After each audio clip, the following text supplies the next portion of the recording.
Top quality और consistent performance के लिए सिर्फ सिल्वर पंप नाम याद रखना। ನಾನು ಈಗ ರಾಜಸ್ಥಾನಲ್ಲಿ ಆಲ್ ಇಂಡಿಯಾ ನೀರಾವರಿ ಮಿನಿಸ್ಟರ್ಸ್ ಕಾನ್ಫರೆನ್ಸ್ ನಡೀತಾ ಇದೆ. ಸೊ ಪಾಟೀಲ್ ಅವರು ಎಲ್ಲ ರಾಜ್ಯದ ನೀರಾವರಿ ಮಂತ್ರಿಗಳನ್ನ ಸಭೆಯನ್ನು ಕರೆದಿದ್ದಾರೆ. ಸೊ ಅದಕ್ಕೆ ಹೋಗ್ತಾ ಇದ್ದೀನಿ. ಅಲ್ಲಿ ನಮ್ಮ ರಾಜ್ಯಕ್ಕೆ ನೀರಾವರಿ ವಿಚಾರದಲ್ಲಿ ಆಗ್ತಾ ಇರೋಂಥ ಅನ್ಯಾಯ ಅದರ ಬಗ್ಗೆ ಪ್ರಸ್ತಾವನೆಯನ್ನು ಮಾಡ್ತಾ ಇದ್ದೇನೆ. ಏಕೆಂದರೆ ಭಾಳ ದಿನದಿಂದ ನೆನಪು ಬಿದ್ದಿದೆ ಮತ್ತು ಅವರು ಜವಾಬ್ದಾರಿ ತೆಗೆದುಕೊಳ್ಬೇಕು. ಮೇಕೆದಾಟು ವಿಚಾರ ಇರ್ಬೋದು, ಮಾದಾಯಿ ವಿಚಾರ ಇರ್ಬೋದು, ಎಲ್ಲ ಯಾವುದೇ ವಿಚಾರಗಳು ಮತ್ತು ನಮಗೆ ಅಪ್ಪರ್ ಭದ್ರಾ ಪ್ರಾಜೆಕ್ಟ್ನಲ್ಲಿ ಏನು ನಮಗೆ ಹಣ ಸಿಕ್ಕಿಲ್ಲ.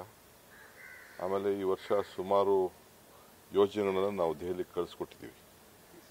ಯಾರೇ ತಯಾರು ಮಾಡಿ ನಾವು ಕಳಿಸ್ಕೊಟ್ಟಿದ್ದೀವಿ.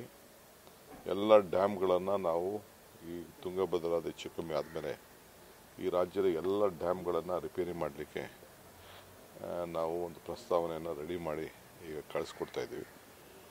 ಜೊತೆಗೆ ಈಗಾಗಲೇ ನಾನು ನಮ್ಮ ಆಂಧ್ರ ಮುಖ್ಯಮಂತ್ರಿಗಳಿಗೆ ಕಾಗದ ಬರೆದಿದ್ದೇನೆ.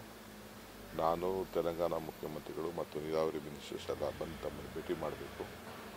ನವಲೆ ವಿಚಾರದಲ್ಲಿ ಏನಲ್ಲೊಂದು 25ರಿಂದ 30 TMC ನೀರು ನಮಗೆ ಲಾಸ್ ಆಗ್ತಾಯಿದೆ.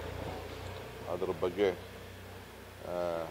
ಒಂದು ಪ್ರತ್ಯೇಕವಾದಂಥ ಸಭೆ ಮಾಡಬೇಕು ಅಂತ ಹೇಳಿದ್ದೇನೆ. ಒಂದು ಆಲ್ಟರ್ನೇಟಿವ್ ಕೂಡ ಕೆಲವು ನಮ್ಮ ಆಫೀಸರ್ಸು ಸಜೆಸ್ಟ್ ಮಾಡಿದ್ದಾರೆ. ನವಲೆ ಅಣೆಕಟ್ಟು ಇದೊಂದು ಬ್ಯಾಲೆನ್ಸಿಂಗು ರಿಸರ್ವ್ ವಿಚಾರದಲ್ಲಿ. ಸೊ ಅದನ್ನು ಕೂಡ ಅಲ್ಲಿ ಮಂತ್ರಿಗಳ ಹತ್ರ ನಾನು ತೆಲಂಗಾಣ ಮತ್ತು ಆಂಧ್ರ ಇಬ್ಬರು ಮಂತ್ರಿಗಳದ್ದು ಕೂಡ ಅಲ್ಲಿ ಭೇಟಿ ಮಾಡಿ ಅಲ್ಲೂ ಕೂಡ ಪ್ರಸ್ತಾವನೆ ಮಾಡ್ತೀನಿ. ಅದಾದಮೇಲೆ ಏನಾಯಿತು ಅಂತ ನಾನು ತಿಳಿಸ್ತೀನಿ.